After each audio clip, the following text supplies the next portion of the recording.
Justement, il y a un truc que j'ai appris depuis longtemps, et par mon passage au MIT, et puis après en arrivant à Stanford, c'est que vraiment, cette culture de l'échec est super importante. C'est-à-dire, il faut échouer. Alors, on peut échouer publiquement, mais dans une boîte, par exemple, l'échec, c'est pas faire l'échec total de la boîte. L'échec, c'est faire du pivot. De temps en temps, il faut reconnaître qu'on a échoué dans la direction dans laquelle on va, et il faut pivoter vers une autre. Mon constat, c'est qu'effectivement, il faut être clair, nous avons les meilleurs ingénieurs du monde. On se flagelle en permanence en disant qu'on est nul, que notre école est nulle, que machin de ça. Certainement, au niveau de l'éducation, on a des trucs à faire parce qu'on laisse beaucoup de gens sur le bord de la route et donc ça, c'est embêtant. Mais nos élites, une fois qu'elles sont formées et qu'elles sont arrivées en haut, elles sont extraordinaires. Quand tu demandes à ChatGPT, on parlait de la bio tout à l'heure, si tu demandes à ChatGPT ta bio, il va y avoir plein d'erreurs. Il y aura plein de bêtises dedans, d'accord, pas plein, beaucoup, mais il va y en avoir. En fait, il y a eu, et ce qu'on ne dit pas, et ce que je vais vous dire aujourd'hui, il y a eu des études maintenant sur la pertinence de ChatGPT, parce que bon, c'est super d'en faire un dieu, en quelque sorte, ou d'en faire une encyclopédie universaliste, mais ce n'est pas l'encyclopédie universaliste, c'est le reflet du web. Et je pense qu'on sait tous, depuis quelques années maintenant, que sur le web, il n'y a pas que des trucs vrais.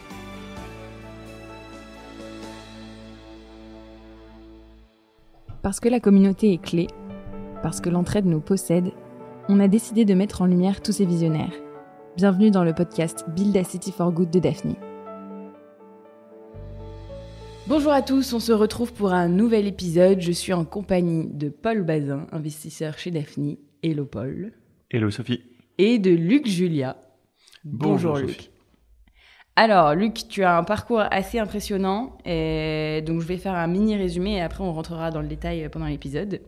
Donc, tu es ingénieur et informaticien de formation. Tu me dis si je me trompe. Tu es spécialiste d'IA et plus globalement d'innovation et de transformation digitale. Tu es connu pour être à l'origine de Siri, ancien The Assistant. Tu es ancien chargé de l'innovation chez Samsung. Aujourd'hui, tu travailles chez Renault comme directeur scientifique. Tu fais même des chemisettes, on y reviendra. Tu es auteur de 2 livres, avec un nouveau livre qui vient de sortir, qui s'appelle « On va dans le mur ». Tu es français et américain, tu as passé déjà 25 ans dans la vallée, tu y habites encore. Et enfin, tu es chevalier de la Légion d'honneur. Wow. Est-ce que j'ai oublié des choses Ouais, il y a quelques petits trucs. Bon, c'est 30 ans dans la vallée. Ok. Ça me rajeunit, donc c'est sympa. Et sinon, il y avait un autre truc, mais c'est pas très grave. Et avant de rentrer dans ce grand parcours, Pierre-Éric tient à ce qu'on te pose la question qu'on t'a posée aussi pendant la vidéo. Comment est-ce que tu participes à rendre la cité meilleure, le Build a City for Good? Ouais. C'est un peu la première question qu'on pose à tous les invités. Moi, comment j'y participe? En essayant de trouver des technologies, d'inventer des choses qui permettent aux vrais gens de se sentir bien. Alors, qu'ils se sentent bien en utilisant les technologies que je peux leur fournir. Et donc, évidemment, ça fait partie après de leur vie dans la ville et partout où ils sont. Donc, essayer de rendre ces technologies utiles, et aussi en regardant, c'était on va droit dans le mur, le titre du bouquin, avec un point d'interrogation à la fin, ce qui est important, parce que ces technologies peuvent aussi être embêtantes, dans le sens où ça peut utiliser beaucoup trop d'énergie, des choses comme ça. Donc c'est un tout, il faut comprendre, il ne faut pas faire des technologies pour faire des technologies, il faut faire des technologies pour les vrais gens, et pas des technologies qui vont détruire la planète. Donc c'est un boulot. Et une autre chose dans la bio, c'est 3 livres. Mais... Ah, zut. Et quand tu dis des technologies pour les vrais gens, est-ce que The Assistant, c'était le but de base? Oui, c'était le but de base. Alors, il faut se remettre dans le contexte. C'était des années 90, donc au début d'Internet. Au début d'Internet, on voit arriver ce machin qui va être gros. On sait que ça va être très très gros, une grosse base de données. Et on se demande comment on va l'interroger. Alors, c'est avant Google, donc c'est 98 Google. Donc avant Google, on ne sait pas vraiment comment on va pouvoir retrouver ces informations dans cette immense base qui est en train de se construire. Et donc l'idée, c'était de dire, on va avoir un assistant, un petit Gemini Cricket sur l'épaule, auquel je vais pouvoir demander de temps en temps, trouve-moi des trucs dans ce machin, dans cet Internet, trouve-moi des hôtels avec des piscines à San Francisco, trouve-moi la façon d'aller manger au restaurant, blablabla, etc. Donc c'était vraiment un assistant pour les fouiller, pour aller ce qu'on appelle crawling, le web. Et c'était l'idée initiale. Alors ça s'est pas exactement passé comme ça après, mais l'idée de Assistant en 1997, donc quand ça a été officiellement créé, enfin quand on avait un prototype, c'était ça. Et ce qui te drivait à l'époque, c'était d'en faire une boîte, de faire un succès, de le faire connaître aux plus grands gens, ou le challenge scientifique aussi que ça représentait, cette nouvelle technologie-là? Ouais, c'était impossible. Le truc qui est intéressant quand on fait de l'innovation, c'est qu'on fait des trucs impossibles, des trucs qui n'ont jamais existé, et tout ça. Donc c'était impossible, mais en même temps, on savait que ça allait être utile pour les vrais gens. Je reviens sur mes vrais gens. Tout ce que je fais depuis le début de ma carrière, ce que j'essaye de faire, c'est de faire en sorte que ça va vraiment être utile pour ces vrais gens et que ça va être surtout facile à utiliser. Donc là, l'idée d'avoir un petit assistant sur ton épaule là, qui est là tout le temps, c'était de dire c'est vraiment facile à utiliser. Je lui pose une question toute simple et il va aller chercher le truc pour moi et il va surtout me le trouver. Okay. Et si on remonte un tout petit peu en arrière, avant tu as travaillé chez BMW, c'est ça, pour... Non, en fait, on a fait des projets quand j'étais à Stanford Research, dans le labo que j'avais créé, qui s'appelait CHIC, le Computer Human Interaction Center, donc très français, parce que je suis quand même très français.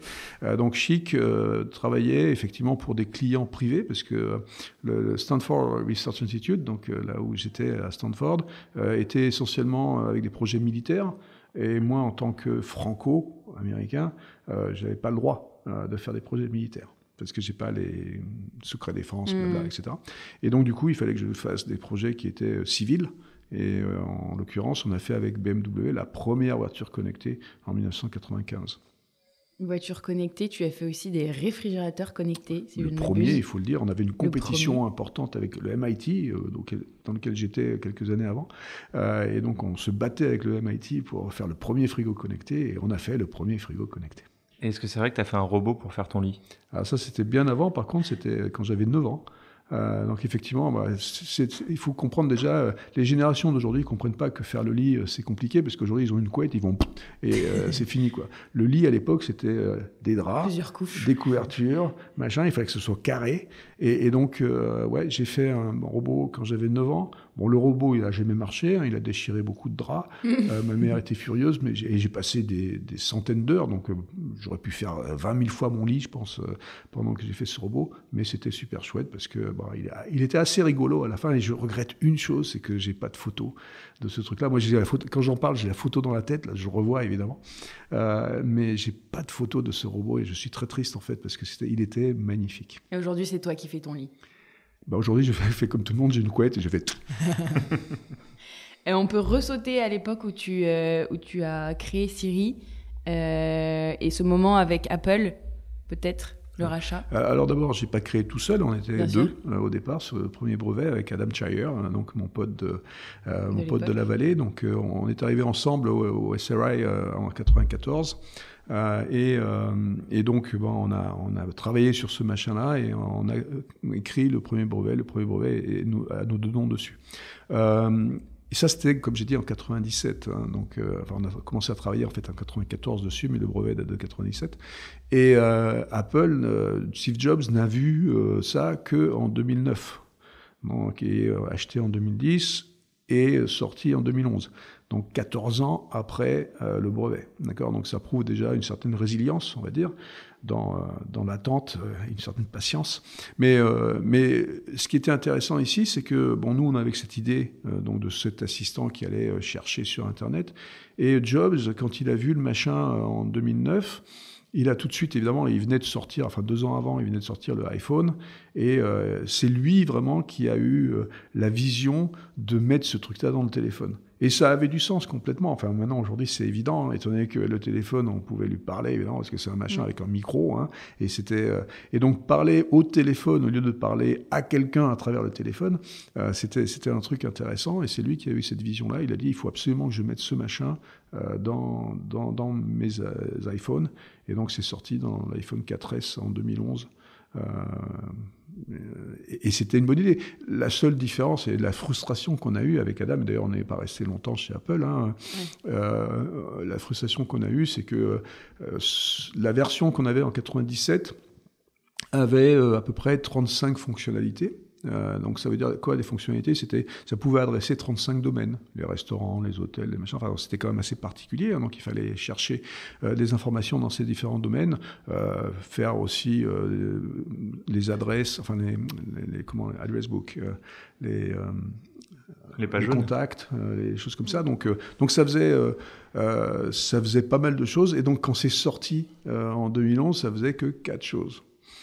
Donc ça pouvait appeler maman, ça pouvait effectivement chercher un tout petit peu dans nos contacts, ça pouvait regarder les trucs dans le calendrier, mais c'était super limité par rapport à l'idée originale, et ça n'a pas beaucoup progressé. En fait, chaque fois qu'on demandait une nouvelle feature, on nous interdisait de le faire globalement.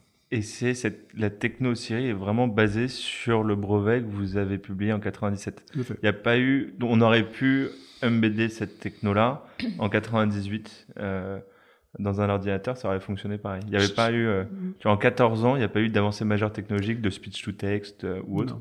Non, c'était vraiment, en fait, à cette époque-là, le speech s'est un peu amélioré. On est passé de 75% à 83% peut-être pendant ces 10 années-là. Mais la technologie elle-même et la façon dont elle a été utilisée était vraiment celle-là. Et le prototype de 1997, c'était effectivement sur un PC. C'était pas sur un mobile. D'accord. Oui. Donc là, l'évolution, si tu veux, le machin qui a fait que c'est Steve Jobs qui a fait le job, finalement, c'était de mettre ça sur un mobile. Et tu dis dans une interview que, donc avant la sortie en 2011, vous travailliez avec une équipe de 85 personnes, un peu en sous-marin chez Apple, que vous êtes même allé acheter le terrain pour les data centers à Portland. Ça a duré combien de temps, cette période? 1 an. Donc, en fait, on était 15 au départ. Et il a fallu monter l'équipe à 85, mais en sous-marin total. À l'intérieur d'Apple, on était cachés. On était une équipe cachée. Vraiment, c'est ce que fait Apple d'habitude. Ils aiment bien cacher les trucs avant que ça sorte. Et donc, complètement en sous-marin. Et on a dû tout faire de A à Z, effectivement, parce qu'il n'y avait pas vraiment les serveurs qui étaient disponibles et qui étaient pour faire du Siri. On sait tous aujourd'hui que Siri, en fait, ça réside pas dans le téléphone, mais ça réside dans le cloud. Et donc, il y avait un cloud déjà, il y avait le iCloud, mais il n'était pas du tout fait pour ça. Il était fait pour distribuer de la musique, pour le iPod, globalement. Il n'était pas fait pour faire des interactions en direct. Il n'avait pas assez de capacité de calcul pour faire tourner Siri. Et donc, effectivement, il a fallu qu'on commence par construire le cloud. Donc, pour construire le cloud, ça veut dire construire des data centers, 2 data centers. Il a fallu acheter le terrain, il a fallu construire. Enfin, c'était assez fou parce qu'on a fait ça en 6 mois. Je vous donne pas le budget, mais c'était complètement débile. On avait budget illimité globalement. Et donc, on a fait ça. Il a fallu faire. Les équipes étaient aussi bien donc du côté ce qu'on appelle back-end, donc tous les serveurs jusqu'au front-end. Il a fallu s'intégrer à l'intérieur d'iOS pour que dans l'interface on ait le petit bouton Siri et puis que ça fasse des choses pour afficher, par exemple, sur l'écran des notifications, les choses, enfin, tout ce que fait Siri aujourd'hui. Et donc, on a fait ça effectivement en sous-marin, et c'est compliqué à faire en sous-marin quand il faut s'intégrer à d'autres. Donc, c'était un peu sport.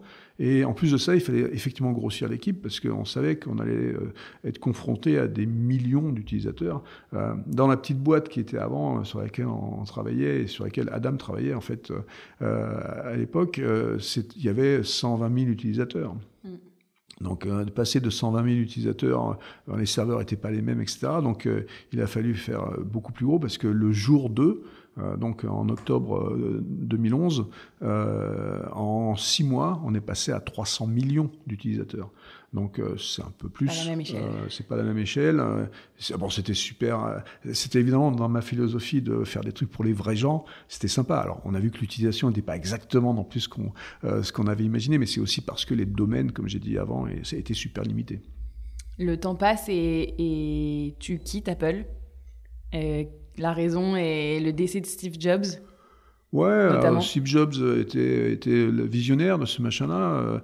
Je pense qu'il y a beaucoup de gens à l'intérieur d'Apple qui croyaient pas à Siri. Et donc, on s'est retrouvé avec un patron qui était un des sbires de Jobs, enfin qui croyait qu'il était un des sbires de Jobs et qui ne croyait absolument pas à la solution.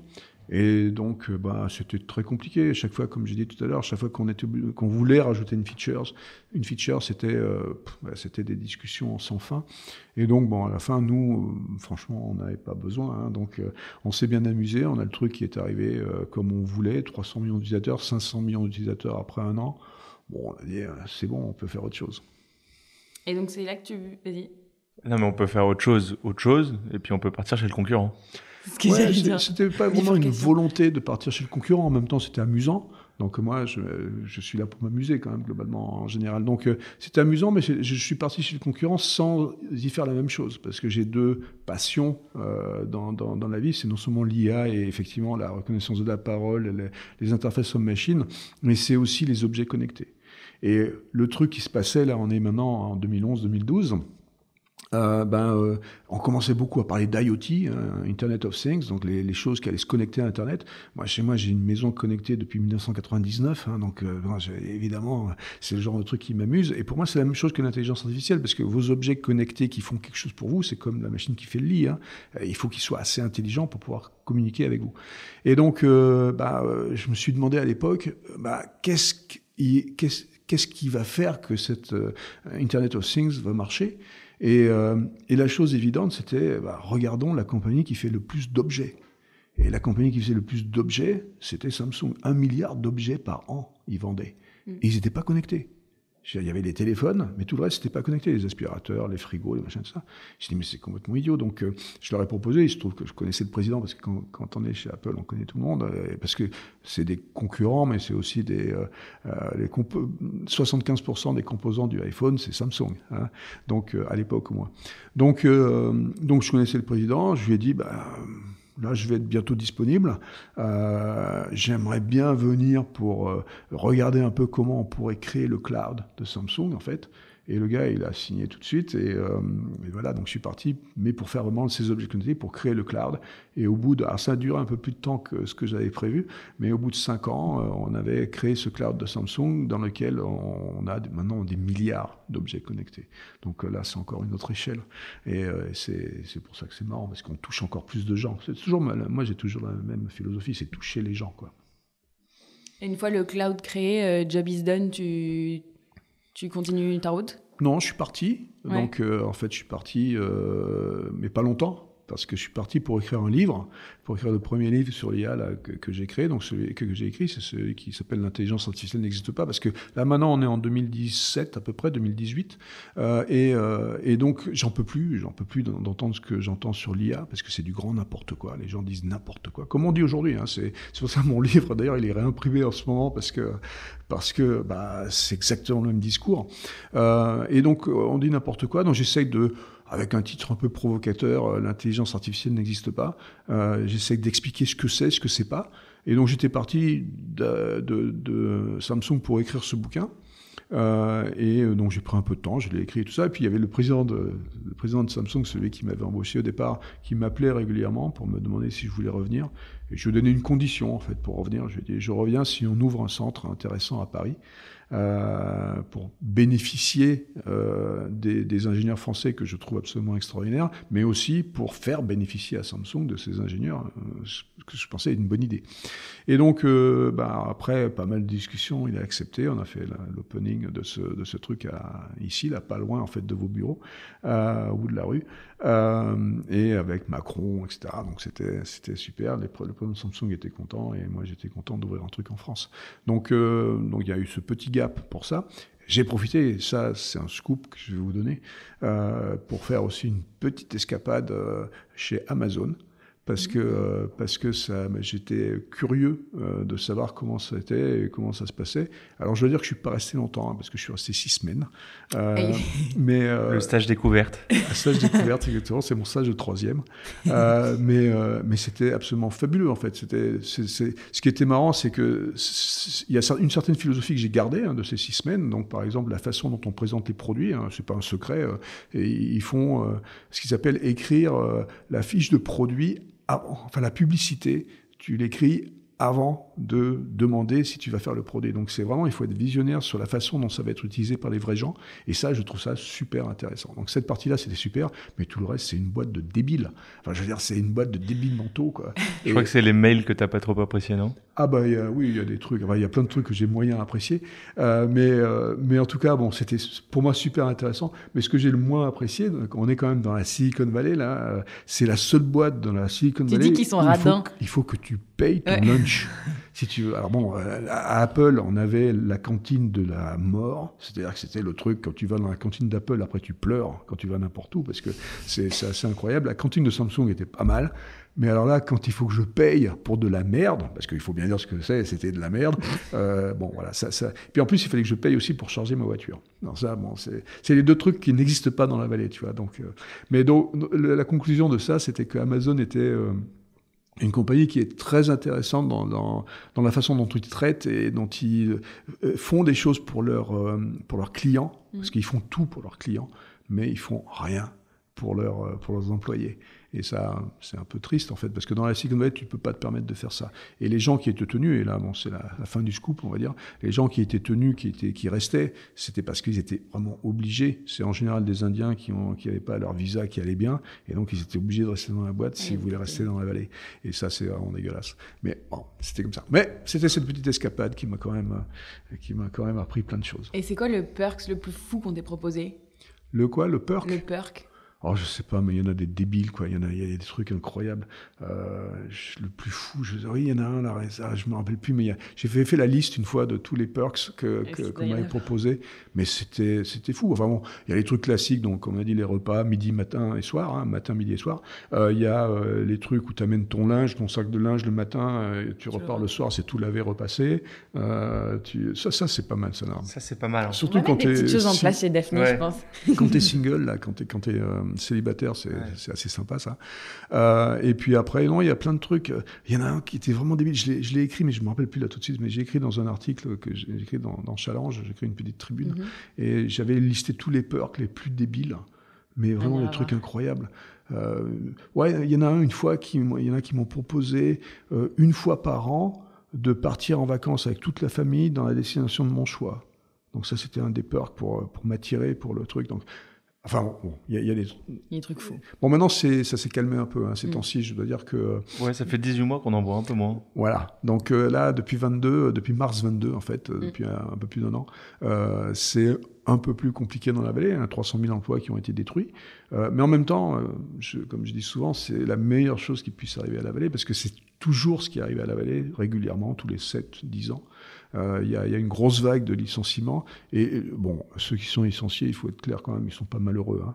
Chez Google, par exemple, les 10 000, les 11 000 qui ont été licenciés, c'est que des gens qui gagnaient $1 million par an ou plus. D'accord ? Donc bon, ça va, ils ont été licenciés avec un petit $1 million aussi. Donc, ils vont prendre 2-3 mois de vacances. Et après, ils vont surtout investir dans les nouvelles startups. Ils vont s'investir eux-mêmes, ils ne sont pas mauvais en général, hein, donc ils vont s'investir eux-mêmes dans ces startups, et donc ça va faire une nouvelle génération de startups qui va à nouveau repartir, et il y aura là-dedans quelques licornes qui vont émerger. Donc c'est super intéressant ce cycle en fait dans la vallée. Et toi-même, tu avais été un petit peu impliqué avec Bravo Brava, qui est un incubateur, c'est ça ? J'ai fait le premier incubateur où on n'avait pas de sous. Donc il y avait Paul Allen, j'ai été inspiré par Paul Allen, donc un des fondateurs de Microsoft, qui avait créé un incubateur qui s'appelait Interval. Il avait créé ça en 97-98, quelque chose comme ça. Mais lui, il avait mis $100 millions dans le truc. Donc, de l'époque, hein, c'est déjà pas mal. Et il avait dit, super, vous faites ce que vous voulez. Il avait pris les meilleurs, les profs de Stanford, machin et tout ça, pour faire des boîtes. Et ils avaient fait des boîtes, mais il avait fait une erreur. Enfin, ce que je considérais qui était une erreur, c'est que les gars, s'ils échouaient, ils pouvaient revenir à Interval. Et moi, quand j'ai créé Bravo Brava, j'ai dit, c'est une super idée de faire ces trucs avec des bons et tout ça, mais j'ai que $1 million. Donc, je vais faire ça avec $1 million. Et la différence essentielle avec Interval, c'est qu'il n'y a pas de safety net. C'est-à-dire que si les mecs ils s'en vont dans une boîte, s'ils décident d'aller dans la boîte, c'est qu'ils sont motivés pour aller dans la boîte, et ils ne peuvent pas revenir à Bravo Brava. Et Bravo Brava a fait 5 boîtes. Il y en a 4 qui ont réussi, donc 80% de réussite. Allen, il a dû faire une 30aine de boîtes. Il y en a 0 qui ont réussi. Voilà. Est-ce que ce serait pas ton côté un peu Frenchy, ça, de pas le droit à l'erreur et Non, parce que justement, il y a un truc que j'ai appris depuis longtemps, et par mon passage au MIT, et puis après, en arrivant à Stanford, c'est que vraiment, cette culture de l'échec est super importante. C'est-à-dire, il faut échouer. Alors, on peut échouer publiquement, mais dans une boîte, par exemple, l'échec, c'est pas faire l'échec total de la boîte. L'échec, c'est faire du pivot. De temps en temps, il faut reconnaître qu'on a échoué dans la direction dans laquelle on va et il faut pivoter vers une autre. D'accord ? Tout en gardant plus ou moins la même technologie, mais juste reconnaître le marché, des choses comme ça. Donc l'échec, ça peut être aussi des trucs beaucoup moins visibles de l'extérieur, mais de l'intérieur, évidemment, c'est un échec dans le sens où on croyait qu'on allait là, mais en fait, on va de l'autre côté. Donc, je pense que ces boîtes-là, en l'occurrence, toutes les boîtes qu'on a fait et qui ont marché, il n'y en a pas une qui a fait le produit qui initialement était le produit prévu. Donc, il faut être clair quand même. Et aujourd'hui, tu es un peu investi, t'es BA ou... Alors aujourd'hui, j'investis plus perso là, parce que en fait, j'ai des startups aussi que j'ai créées. Donc là, en ce moment, je travaille sur 3 startups. Donc, j'ai plus vraiment le temps. Et puis, je dois dire que ma femme m'interdit d'investir, il faut être clair. Donc, Et tu peux nous en dire plus sur les 3 startups ou c'est oui, avec plaisir. Donc, il y en a une qui est faite ici en France, à Toulouse, qui s'appelle Audia, qui est une boîte de TTS, Text-to-Speech. Text-to-Speech, c'est donc de la synthèse vocale. Et donc, qui rajoute de l'émotion dans le text-to-speech. Parce qu'en général, quand on écoute un truc avec de TTS, on a envie de se suicider au bout de 2 minutes, même pas 15 secondes. Dixit, le fondateur de Siri. Non, mais c'est vrai, c'est insupportable parce que c'est plat, il n'y a pas d'émotion, il n'y a pas de vie dans le machin. Et donc là, ici, ce qu'on met, c'est qu'on rajoute de la vie, on comprend le texte, on comprend de quoi ça parle, et en fonction de ce dont ça parle, on change les voix, on fait des trucs vachement intéressants, et donc du coup, on fait des podcasts automatiques. Alors, désolé pour ça, mais on fait des podcasts automatiques à partir d'articles de journaux, et ça marche super bien. On peut même faire des livres. Des audiobooks, des choses. Enfin, c'est assez marrant, et donc ça décolle. Il y a une dizaine de personnes à Toulouse. Il y a celle-là. Après, il y en a une à Denver qui est marrante, qui est une boîte. Alors, vous savez, aux États-Unis, on a 50%, plus de 50% d'obèses. C'est assez mauvais. Il y a beaucoup de gens de diabétiques. Et donc, ce qu'on a créé, avec une petite application sur le téléphone. Un machin qui permet de scanner l'assiette, globalement, qu'on a devant nous, et ça vous décompose chimiquement, en fait, tout ce qu'il y a dedans. Au début, on pensait faire que les calories, mais finalement, ça marche tellement bien qu'on arrive à décomposer complètement la chimie. Alors, le médecin qui va recevoir ça, il s'en fout, il veut pas la chimie, il veut savoir en gros ce que vous avez bouffé.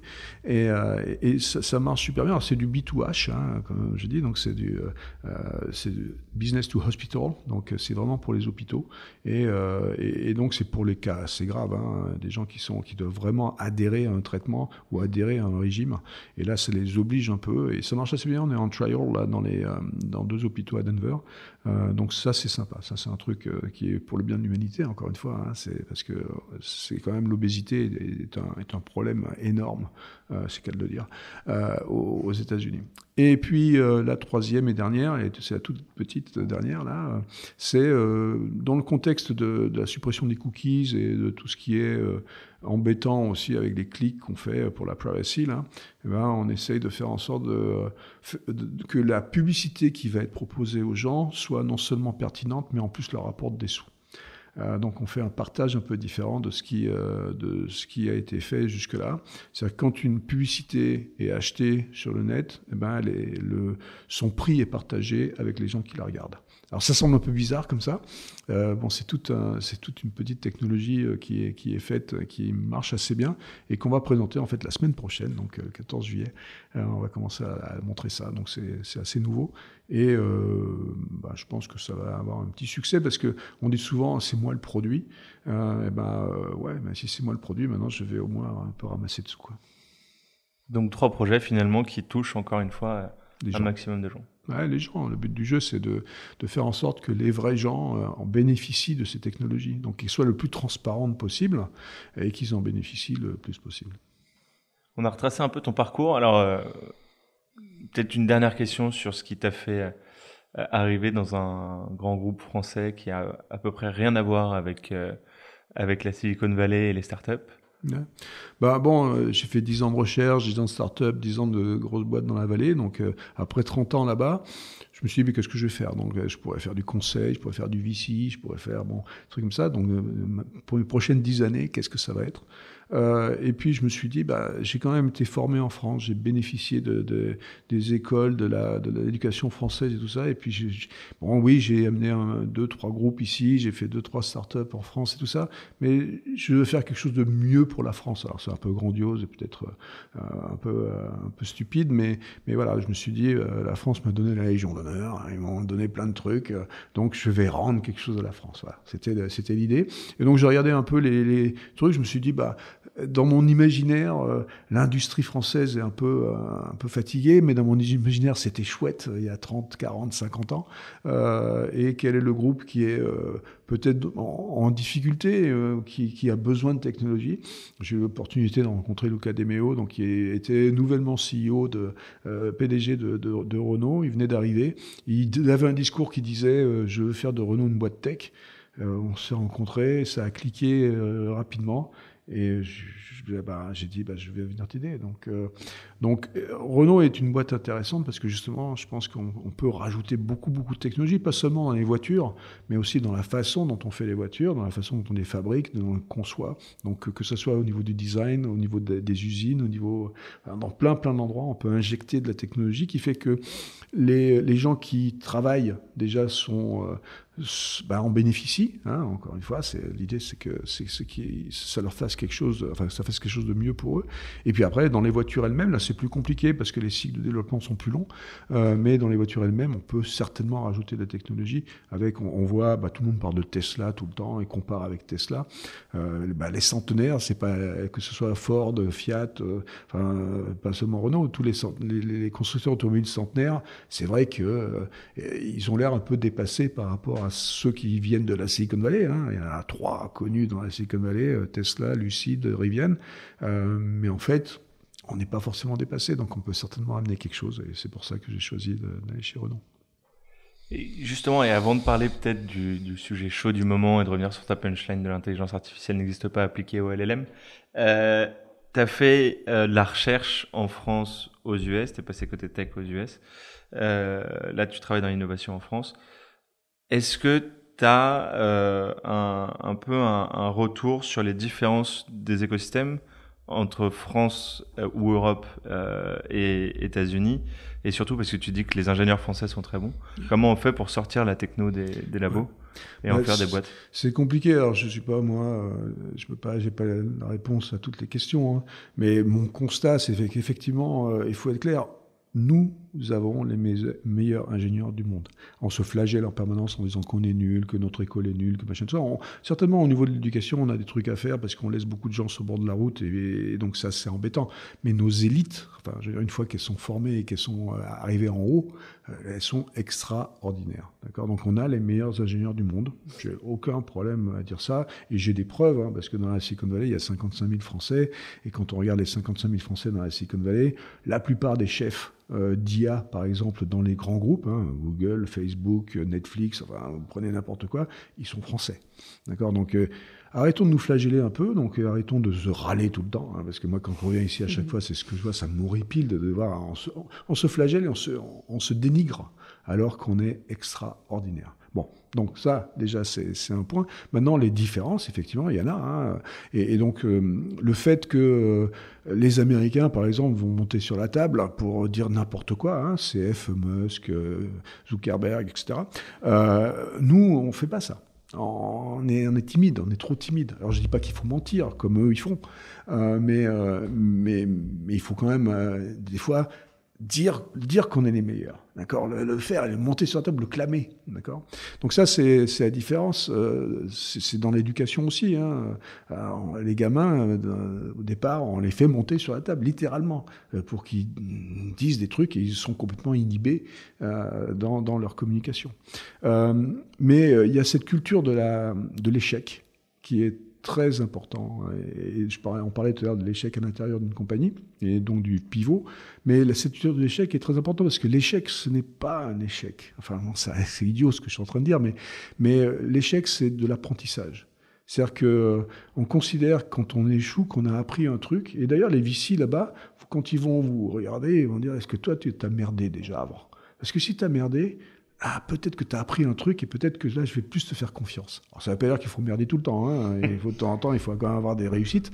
Mais en tout cas, ici, il y a une grosse différence, c'est que quand on échoue, alors par exemple, imagine, tu es ingénieur chez Renault et tu décides de faire ta boîte et puis ta boîte se plante. Tu vois, et ben là, ça y est, t'es cornérisé et on te dit, toi, t'es nul. Là, c'est fini.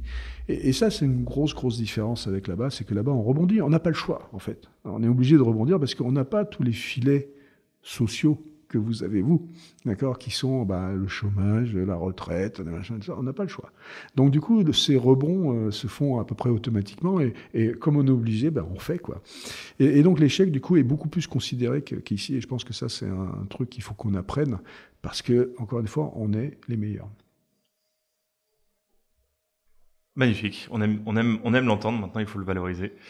Ouais, alors, donc j'ai pas répondu à ta question sur la valorisation. Pourquoi on n'arrive pas à valoriser? Parce qu'on fait, depuis une dizaine d'années maintenant ici, en France, on a l'opportunité, on a à nouveau l'opportunité d'entreprendre. La vérité, c'est que pendant des années, des dizaines d'années, on a arrêté l'entrepreneuriat. Et puis, grâce à Fleur Pellerin, et puis à la BPI, et puis à ce qui s'est passé donc, dans les années 2012-2013, il y a eu cette nouvelle vague de Startup Nation, comme dit notre président. Et c'est super. Parce qu'effectivement, moi, de mon temps, si tu veux, des entrepreneurs au niveau des grandes écoles, il y en avait zéro. Il faut être clair, moi j'étais à peu près le seul à vouloir faire un truc, tu vois, mais on était peut-être 0,52%, tu vois. Aujourd'hui, dans les grandes écoles, on voit, c'est pas moi qui ai les chiffres, c'est ce qu'on me dit, il y a au moins 50% des élèves qui ont envie soit de créer leur boîte, soit d'aller dans les startups juste après l'école. Alors que de mon temps, c'était, on allait, quand tu faisais France Télécom, que tu faisais Télécom Paris, tu allais à France Télécom. Quand tu faisais les mines, tu allais directement dans les trucs de travaux publics, etc. etc. Donc, dans les grosses boîtes. Voilà, donc ça c'est intéressant déjà parce qu'il y a cette volonté au moins d'entreprendre. Donc, et donc parce qu'on est bon, je veux dire, on a quand même des pépites en France, d'accord? On a des trucs super intéressants. Mais par contre, on a très peu de scale-up. On a beaucoup de start-up, on a très peu de scale-up. Et là, le scale-up, il se fait pas tout seul. Il se fait avec du pognon. Et donc, notre problème, c'est le pognon. Et donc, d'abord, la relation avec l'argent, en général. Donc, on dénigre aussi plus ou moins cette relation, d'accord? C'est un truc compliqué. Donc, on n'ose pas dire qu'on va gagner du pognon. C'est comme ça, alors ça c'est ça. Mais du coup, c'est pas une histoire juste de gagner du pognon, c'est une histoire d'en avoir. Et donc, alors là, vous êtes des VC, donc je vais faire attention à ce que je vais dire. Il faut pas le prendre mal, mais la vérité, c'est que il y a une différence essentielle entre les VC de la Silicon Valley et les VC français, d'accord? Quand la BPI a créé les trucs et quand il y a eu plein de VC qui sont créés en France, parce que c'est à peu près à cette époque-là vraiment qu'ils sont arrivés. Il y a eu beaucoup de banquiers, d'accord? Et les banquiers, ils font de la banque. C'est-à-dire qu'eux, tout ce qui les intéresse, c'est le retour sur investissement le plus rapidement possible, on va dire, d'accord? Dans la vallée, on a du capital risque. Donc la différence entre la banque et le capital risque, c'est important. Parce qu'encore une fois, on parlait de failure tout à l'heure, on parlait d'échec tout à l'heure. L'échec, dans capital risque, il y a échec. Et les plus gros fonds qui existent, Kleiner, machin, etc., qui existent sur la vallée, sur Menlo Park, il y a une rue où il y a quand même 150 VC qui sont dans la même rue, d'accord? Sandy Road, ça s'appelle. Quand tu vas les voir, ils ont tous échoué, mais beaucoup. Ils ont perdu beaucoup d'argent. Ils en ont gagné aussi beaucoup, parce que les trucs que tu fais qui réussissent, 90% des échecs, te donnent 10% de réussite, mais les réussites sont énormes, d'accord? Mais ils donnent beaucoup d'argent. C'est-à-dire que donner 100 millions de dollars aujourd'hui à une boîte, ici, c'est impossible. Parce que les fonds sont plus modestes, d'accord? Donc c'est comme ça, c'est impossible. Alors on a vu évidemment récemment Mistral qui a eu 100 millions de dollars. Transition magnifique. Pas par un VC, d'accord? Par plusieurs VC, et dont 50% américains. Okay, mais donc voilà, donc on n'a pas le scale-up est super compliqué parce qu'il faut 100 millions de dollars. Et 100 millions de dollars, c'est beaucoup. On est d'accord, mais on aime beaucoup ce qui arrive aussi ces dernières années où il y a des capitaux étrangers qui viennent financer les scale-up. Et parce qu'une scale-up, il y a aussi une taille de marché en France, on a 66 millions d'habitants. On va pas faire des scale-up franco-françaises, donc on a besoin d'internationaliser et ça passe aussi par le capital. Et on est très content d'avoir ces capitaux étrangers qui arrivent à investir dans nos startups et en faire des scale-up. Mais très bonne transition avec Mistral du coup. Et justement tout ce qui se passe aujourd'hui dans ton sujet fétiche de l'intelligence artificielle, où finalement, on parlait d'impact sur les vrais gens. ChatGPT, c'est l'application qui a atteint le 100 millions d'utilisateurs le plus rapidement de l'histoire. Donc il y a un vrai impact, les gens voient un vrai effet. On aimerait beaucoup avoir ton avis sur est-ce que c'est de l'intelligence artificielle, est-ce que ça existe ou est-ce que ça n'existe pas? Ouais. Alors quand j'ai dit et quand je continue à dire que l'intelligence artificielle n'existe pas, c'est l'intelligence artificielle de Hollywood qui n'existe pas. C'est-à-dire que c'est celle qu'on fantasme, celle du film Her, parce que c'est peut-être bien que je conseille à personne de tomber amoureux de son assistant, ça sert à rien, et son assistant virtuel.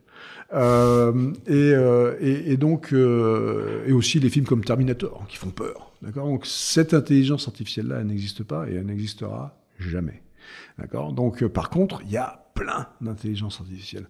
Et ChatGPT, Midjourney, enfin toutes les intelligences artificielles génératives qui sont apparues depuis un an maintenant, parce que ChatGPT c'est seulement novembre 2022, mais les autres avant, Midjourney, DALL-E, c'était avant, c'était dans l'été, c'était il y a exactement un an. Et donc ces intelligences artificielles-là sont très intéressantes, mais moi je dis que c'est pas une révolution. Ça m'emmerde à chaque fois qu'on me dit « on a une révolution ». Alors oui, tu as raison, il y a un truc qui est intéressant, c'est que ChatGPT a atteint 100 millions d'utilisateurs en 2 mois. Donc c'est le truc le plus rapide et tout ça.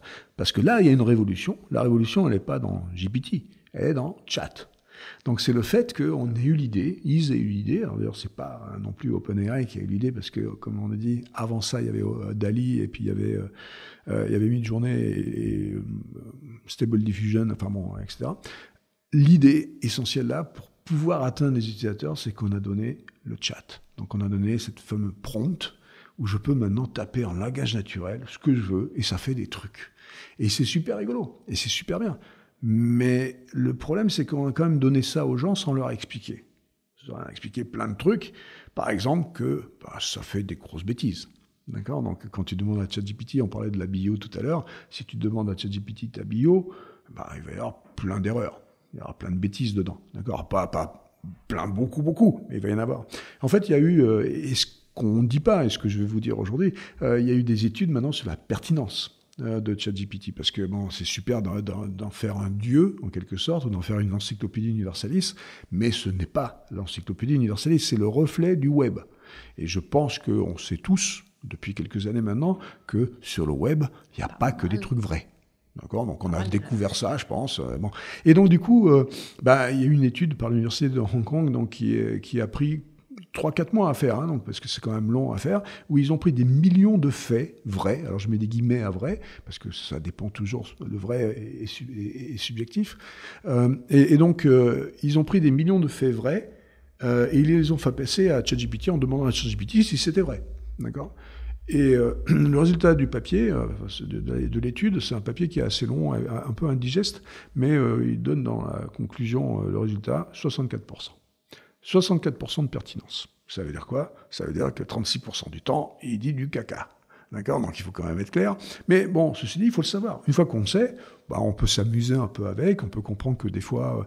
il faut être clair que le prompt est super important parce que tu peux orienter le truc comme tu veux. Si tu as envie d'écrire un papier sur le fait que la Terre est plate, le truc, il va t'écrire un papier sur le fait que la Terre est plate. Parce qu'effectivement, il y a des platistes sur le web et il y a des gens qui pensent que ça, et donc il va t'écrire un machin, bon, très bien.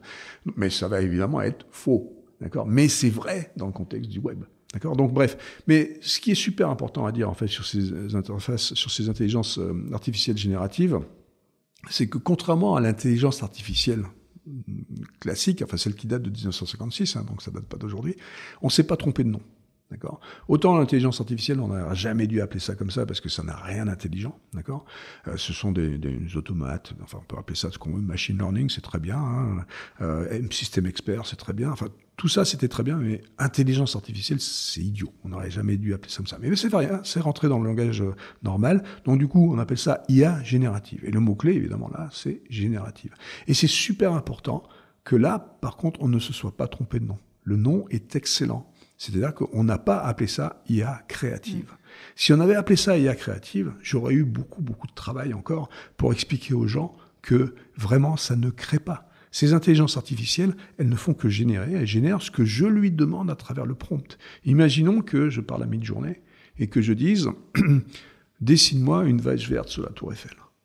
La créativité, elle est dans l'image mentale que je viens de me faire de l'image de la vache verte sur la tour Eiffel. D'accord ? C'est moi qui ai créé la vache verte sur la tour Eiffel. Maintenant, mi-journée va me générer 2, 3, 5, 10, 20 images de vache verte sur la tour Eiffel, qui va certainement influer sur mon image mentale et ce que je voulais faire. Moi, j'étais pas capable de dessiner. Donc, j'utilise l'outil. Effectivement, ça me génère des trucs, puis je vais le prendre et je vais itérer et réitérer jusqu'à ce que ça ressemble à l'image mentale de la vache verte sur la tour Eiffel que j'avais, ou jusqu'à ce que je trouve que ce qui a été généré est mieux que mon image mentale. Donc, j'ai utilisé l'outil à bon escient pour faire ce que j'avais envie de faire, cette vache verte sur la tour Eiffel. Mais c'est un outil. C'est exactement à comparer à Photoshop il y a 30 ans, il y a 25 ans. D'accord ? C'est exactement la même chose, c'est un outil. J'étais incapable, il y a 25 ans, de dessiner une belle sphère bien jolie avec des belles lumières. D'accord ? Et ben, c'est ce que m'a fait Photoshop. Et aujourd'hui, je génère encore plus de trucs. Ça me permet de faire encore plus de trucs. Ça me permet en fait d'être encore plus créatif. La créativité est dans le prompt. La créativité est de mon côté. La créativité n'est pas dans l'outil. Est-ce qu'on peut parler un tout petit peu aussi, parce que du coup, tu dis les gens sont pas totalement au courant de ce que c'est, et des limites justement, et donc revenir aussi sur les limites au-delà de juste sortir les informations du web, mais sur l'énergie nécessaire à faire tourner ces algos-là, sur les hallucinations aussi qu'ils peuvent avoir. Ouais. Alors on va commencer par les hallucinations parce que c'est relié à ce que fait l'outil lui-même. Et de moins en moins d'ailleurs, parce que comme il y a de plus en plus de limites, de carcans qui sont mis à ces outils, parce qu'on veut éviter qu'ils soient pédophiles, qu'ils soient racistes, qu'ils soient etc. Donc on met de plus en plus de carcans à l'outil, mais l'outil au départ était fait pour générer quelque chose quoi qu'il en soit. C'est te donner une réponse, quelle qu'elle soit, d'accord ? Et donc, effectivement, de temps en temps, quand tu te demandais un truc dans le prompt qui était un peu compliqué ou un peu bizarre ou je sais pas quoi, ça allait te générer quelque chose qui n'existait pas sur le web, mais ça allait générer, donc ça allait prendre un peu de trucs un peu partout et faire une purée de tout ça et te générer quelque chose qui est complètement faux, qui est complètement inventé, qui a l'air inventé, et donc qu'on appelle ces hallucinations. Et ça se voit surtout, par exemple, si tu demandes des références de papiers scientifiques. C'est assez rigolo parce que ça a l'air d'être un truc un peu pertinent, un peu pointu, mais comme il ne sait pas, il va t'inventer des papiers, il va t'inventer des références, et c'est marrant parce qu'évidemment, quand tu cherches le papier et les références, ils n'existent pas. D'accord ? Donc les hallucinations ont été mises en lumière assez rapidement, et c'est embêtant. Bon, donc c'est pour ça aussi qu'il faut comprendre que ces hallucinations existent et qu'il ne faut pas faire confiance comme ça. Donc, ce qui est bien avec ces outils, en fait, c'est que ils sont super dans des utilisations spécifiques et on va pouvoir les utiliser vraiment dans les boîtes, tout seul, etc. Mais il faut apprendre à les utiliser dans le sens où ça va aussi aiguiser notre sens critique. Et ça, c'est super important parce qu'en fait, ça va augmenter l'humain encore plus que ce qu'on peut imaginer parce que ça va nous permettre d'être encore meilleurs dans notre sens critique.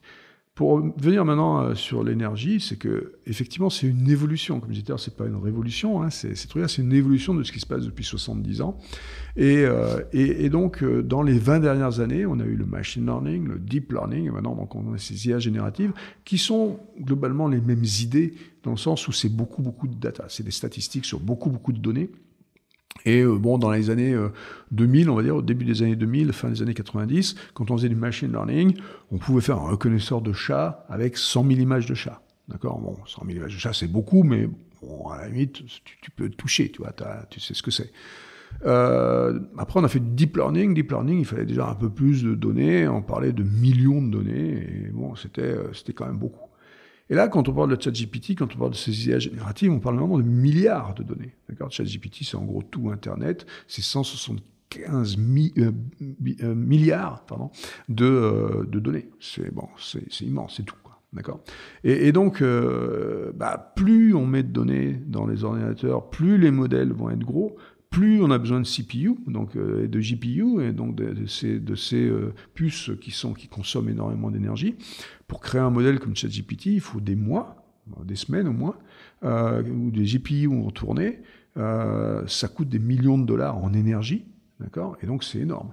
Donc, ce n'est pas sustainable, ce n'est pas, je ne sais plus comment on dit en français. Durable. Ce n'est pas durable, ce n'est pas un truc qui est aussi scalable, décidément. Donc, ce n'est pas sustainable, ce n'est pas scalable. Et donc, aujourd'hui, par exemple, si on avait autant de requêtes ChatGPT que de requêtes Google dans une même journée, on n'a pas assez d'électricité dans le monde pour faire tourner, parce que ça, en plus de ça, les IA génératives, non seulement elles prennent beaucoup d'énergie au moment de la création du modèle, ce que font toutes les autres IA, mais les autres IA, au moment de ce qui s'appelle l'inférence, donc quand on va aller regarder le modèle, ça prend très peu d'énergie. Les IA génératives, elles, prennent énormément d'énergie aussi là. C'est pour ça qu'il n'y aurait pas assez, pour ce nombre de requêtes, il n'y aurait pas assez d'énergie aujourd'hui dans le monde. Donc, c'est pas viable. Donc, ça veut dire quoi ? Ça veut dire que ça va se casser la gueule bientôt. L'idée des IA génératives est super intéressante pour des domaines particuliers. Donc, on va avoir des modèles de plus en plus petits, on va avoir des modèles de plus en plus efficaces, et donc certainement aussi de l'open source, qui vont être entraînés dans des modèles spécifiques, et on va avoir ce qu'ont fait les IA en fait depuis 70 ans, c'est que petit à petit on rêve à quelque chose de générique, de général, les AGI, Artificial General Intelligence, et on se retrouve avec des IA spécialisées super fortes et super intéressantes. En fait, on va recontextualiser les IA, ce qu'on fait très bien en fait. Exactement, ce qu'on fait depuis tout le temps. Et à chaque fois, tu te retrouves avec des outils spécialisés qui sont encore une fois très forts. Il faut pas cracher dessus. Et ce qui est intéressant en fait dans ces IA spécialisées, donc quand on va se retrouver avec des trucs dans les domaines très très bien, c'est que elles vont être beaucoup plus pertinentes aussi. D'accord ? Elles vont être moins gourmandes, plus pertinentes. C'est super. Mais certainement qu'il y aura aussi d'ici là d'autres techniques qui vont arriver, et ça va continuer à rouler comme ça roule depuis encore une fois 1956. On aimerait beaucoup continuer la discussion, c'est hyper intéressant. Malheureusement, on va devoir te libérer. Merci beaucoup, Luc. Petit point promo ? Petit point promo du livre ? Non, t'as ton prochain produit ? Tu veux en parler ou c'est encore... C'est encore sur les radars peut-être ? Non, pour toucher encore un maximum de gens. On a fait des trucs rigolos. Par exemple, là, on va sortir bientôt chez Renault une borne de recharge. C'est à la mode de dire qu'on va avoir des voitures électriques. Donc, on va avoir des bornes de recharge qui vont sortir avec les voitures. Et ces bornes de recharge, elle a des trucs particuliers. C'est qu'elle est made in France. Elle est moins chère que les Chinois. Et elle va faire ce qui s'appelle du bidirectionnel, c'est-à-dire que s'il y a des coupures d'électricité, on a dit qu'on aurait des coupures d'électricité bientôt en France, en Californie on en a tout le temps, mais en France on va avoir des coupures d'électricité, il paraît, si vous avez votre voiture branchée à travers cette borne de recharge, vous n'avez pas de coupure d'électricité parce que votre voiture devient votre générateur. Et ça peut durer 4 jours, la coupure, votre voiture va vous alimenter. Donc ça c'est le genre de truc qu'on sort, là, ça va sortir avant la fin de l'année, et ça sera vendu avec les voitures Renault, et c'est des trucs très pratiques, pas cher, parce que moins cher que les Chinois, c'est quand même pas mal, et que les gens vont pouvoir vraiment en bénéficier, parce que non seulement c'est bidirectionnel, comme j'ai dit, mais cette bidirectionnalité, elle vous permet aussi, en France, vous avez les heures pleines et les heures creuses, ouais. Donc potentiellement, vous êtes tout le temps en heures creuses. Donc si votre voiture est branchée et que vous faites une machine pendant les heures pleines, la borne est assez intelligente, alors c'est pas très très intelligent, mais la borne est assez intelligente pour dire je vais pas aller chercher l'électricité sur le réseau, je vais aller chercher dans la voiture pendant que je fais la machine, comme ça je reste en heures creuses. Pour un foyer français, on a estimé qu'à peu près les économies sur un an, c'est à peu près 300 €, ce qui n'est pas négligeable. Magnifique. Tous les entrepreneurs qui nous écoutent et qui travaillent justement sur limiter ces pics d'énergie et de consommation, n'hésitez pas à venir nous voir. C'est les sujets d'aujourd'hui et de demain.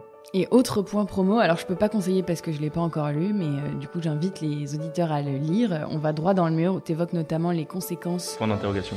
Point d'interrogation, il est important. Ouais. Et tu traites notamment des conséquences des progrès technologiques sur l'environnement et tu donnes quelques gestes simples pour agir au quotidien. Merci Luc d'être venu. Je vais juste rajouter un autre bouquin, le dernier en fait, qui s'appelle Un Français dans la Silicon Valley, qui est, je dis, super marrant, donc il est très court, c'est un petit fascicule, mais il est super rigolo, parce que c'est non seulement ma vie, mon œuvre, mais c'est surtout expliquer pourquoi il n'y aura jamais une Silicon Valley ailleurs que dans la Silicon Valley. Bien noté, ce sera le livre de l'été. Merci Luc, merci Paul. Merci beaucoup. Et on vous invite les auditeurs à partager cet épisode si vous l'avez aimé et à nous suivre pour les prochains. Salut. Merci.